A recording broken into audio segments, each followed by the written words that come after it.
Was July the best month for movies this year?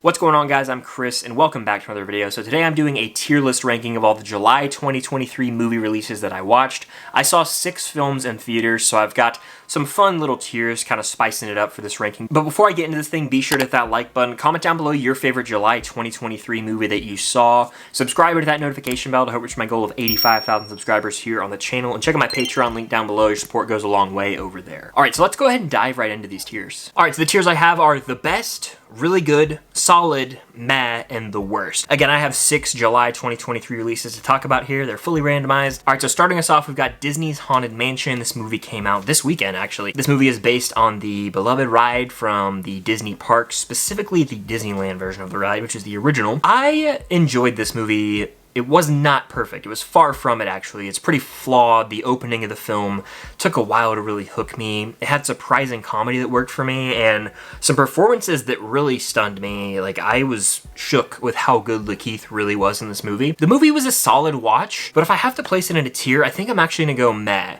Look, I think it was a solid watch, but if I'm comparing it to the rest of these films, meh is the appropriate tier, just because it didn't leave as lasting of an impact on me. It's nothing pushing the boundaries for a Disney movie. It's serviceable. I was entertained. I think I gave like a 3.5 out of 5, but it's closer to a 3 right now. It's bordering solid to meh, but the more I think about it, the more I'm like, it's meh solid more than solid meh, if that makes any sense. Again, surprised me. I was entertained. But in the grand scheme of things, I may watch it once or twice again in my life and call it a wrap for that Haunted Mansion movie. Next, though, we've got A24's Talk to Me. This movie was great. In fact, I'm putting it in the really good tier. It disturbed me. In fact, might be the most disturbed movie I've ever seen in a movie theater, but it's only an hour and a half and it has a lightning fast pace. The film flies by and the premise is so terrifying. The way it's directed kept me on edge, like so much so that I would have to bite my nails or look away from the screen at times. Then I would be wincing in certain moments at just the disturbing and grotesque imagery I was looking at on screen. It's a very well-made movie and the ending has stuck with me ever since I saw it in theaters. It's one of the scarier movies I've seen in a long time, and I definitely recommend it if you guys haven't seen Talk to Me. Go check it out in theaters, and I mean, you know, by the end of the year, if it comes to streaming or whatever, definitely try and check it out there because it's worth it if you're a horror fan. If you're not, it's a movie that's horrifying, and I've really kind of dove into the horror genre recently, and this movie's almost inspired me to check out more low-budget, small-scale horror flicks like this one. Really, really good movie that I recommend. If you want my full review, it's linked up above. But moving on, we've got Oppenheimer. You guys already know. This is going in the best. This is the best movie that I watched in the month of July, and the best movie I've seen this year, to be quite honest. Christopher Nolan brings it. It is the culmination of everything I love about him. But above all else, it's a movie that's heavily resonated with me. Like, the final moment of this film gives me chills, and I was sitting there with chills both times I saw it in theaters. I have not been able to stop listening to the score by Ludwig Göransson. Spectacular. Give him the Oscar now. In fact, if the Oscars were today, I think Oppenheimer would break the record for most Oscar wins by a film. We're talking performances, direction, writing, then all the technical aspects. You throw all that in, this might break records in terms of Oscar nominations. I am so excited to see what it ends up doing there. And it's honestly a movie that's going to get my ass tuned into the Oscars. I haven't really cared that much in recent years, but this is a movie that I'm going to be rooting for and really hoping it wins everything it's nominated for. Oppenheimer has had a long-lasting impact on me, and I can only imagine years from now how I'm going to look back at this film. I can't wait to continue rewatching it and diving deeper into it. It's got a star-studded cast. It's a brilliant movie that was haunting at times, terrifying, it even disturbed me, but it's such beautiful filmmaking that I can't help but love everything about it. It is the best movie I saw in the month of July. It is also the best movie I've seen this year. Moving on, we've got Insidious, The Red Door, which came out very early in July. And I'm being honest, this is the worst movie I saw in terms of July 2023 releases.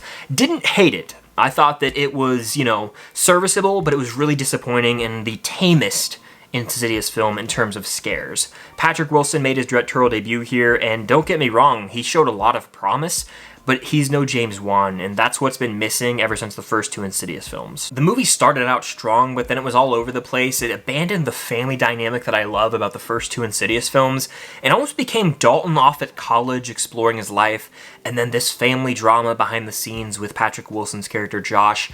All around, it was like 2 movies going on at the same time. Eventually they merged together, but like an hour of this movie, granted the movie's like an hour and a half, is the characters trying to figure out what happened in my past. What what was erased from my memory? We as the audience already knew everything, so that took away a lot of the tension for me, is like, we already know what's up, like, let's just get to the final act where we can resolve this story. And even then, it felt pretty lackluster to me. So as much as I enjoy, you know, all the Insidious films, even the ones with flaws, this one is lower on my list. It's a really big step down from the first two films. And I like the characters, but we don't see a lot of them together, and that's what really makes the first two Insidious films click for me. It's also not that scary, so overall this one was pretty disappointing, and I'd say it is the worst July 2023 movie that I saw. Moving on, we've got Barbie. I'm putting Barbie in the solid tier. I really dug a lot about this film. Ryan Gosling will get an Oscar nomination. I think Margot Robbie will get an Oscar nomination. I think Greta Gerwig will probably get nominated. This is a movie that is almost at $1 billion already. It's already on pace to hit $1 billion, which is insane. It's hilarious at times. It's got some messages that need to be heard. I don't absolutely adore this one like I wanted to. I think it gets a little too wacky at times. It can feel like multiple movies meshed together in one with weird tones trying to clash. I also wasn't crazy about the fact that it tried to beat the audience over the head with the main message of the film, when in reality we were able to understand it pretty smoothly. And like, the main message of this film was pretty easy to understand early on, and by the end it became like so in your face obvious. I don't like when movies do that, like just let the audience figure out what's going on. You don't have to look directly in the camera and tell us this is the message of the movie. Like, I think we can get it. However, Barbie was solid, and a lot of people are loving it, which is awesome. Last on this list, we've got Mission Impossible Dead Reckoning Part 1. I'm putting this at the top of really good. It's not my favorite Mission Impossible film, but it's still so enthralling. Tom Cruise knows exactly what he's doing with this franchise, delivering high-octane thrills on the big screen with these practical stunts that will literally have me clenching my fists with anticipation and with nerves for the character's fate. Even though I know he's probably going to make it out alive, it's still so riveting to watch a movie like this on the big screen. There's insane action sequences. The main narrative is really compelling. It can get a little complicated at times, which is still one of my big critiques. And on rewatch, as I've seen the film twice now, it can drag a little bit. It's 2 hours and 43 minutes. Not sure how necessary that is, but this is how you do a part 1. It brought a satisfying conclusion to this story while still bleeding over into a part 2, and has me fully hooked and excited for what they have in store for us with Dead Reckoning Part 2. But overall, July 2023 was a great month for movies. In fact, I'd say it's probably the best month for movies this year. But what do you guys think of my ranking? What is your favorite movie from July of 2023? Let me know in the comments down below. What's your worst and best film from July of 2023? Be sure to hit that like button, comment down below your thoughts on all these films, subscribe and hit that notification bell to reach my goal of 85,000 subscribers here on the channel. It would mean a lot. And check out my Patreon link down below for extra videos, the Discord server, all that good stuff. Anything goes a very long way over there. But thank you all so much for watching, and until next time, I'll see you guys later.